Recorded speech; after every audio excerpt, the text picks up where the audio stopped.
Tongue tie happens when the tissue under the tongue is too tight, making it hard for the tongue to move. If you think your baby might be tongue-tied, it is important to know the signs. Here are some symptoms that could indicate your baby has tongue tie. Difficulty latching during breastfeeding is a common sign of tongue tie. A baby with tongue tie may have trouble getting a deep latch, often latching onto the nipple, which can be painful for the mom. This can make feeding less effective, leading to longer nursing sessions and frustration for both the baby and parent. Clicking sounds during feeding can mean your baby is not latching well. This might be because their tongue cannot move properly. It can also make them swallow air and feel gassy. Poor weight gain can happen if your baby is not able to feed well, which may be caused by tongue tie. Tongue tie can make it hard for your baby to suck properly and get enough milk. If your baby takes a long time to feed, but still seems hungry and is not gaining enough weight, it might be a sign of tongue tie. If your baby has tongue tie, they may gulp air while feeding.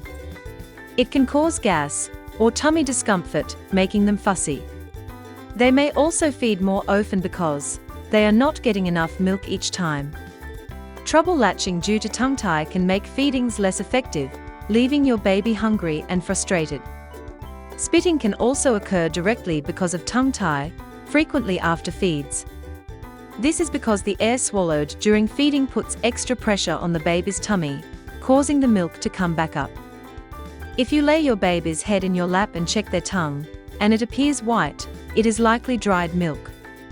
This can happen because of tongue tie, which causes their tongue to scrape against the roof of their mouth. Another way to check for tongue tie is to gently move your finger in different directions and see how your baby's tongue follows. If you notice the tip of your baby's tongue has a cleft or split, it could be a sign of tongue tie. If the middle of your baby's tongue pulls down or dips when they try to move it, and it does not move well, it could be a sign of tongue tie. If you notice any signs of tongue tie, it is a good idea to consult with a pediatrician or lactation consultant for an assessment. Early detection and treatment can help ensure that your baby feeds well and grows healthy.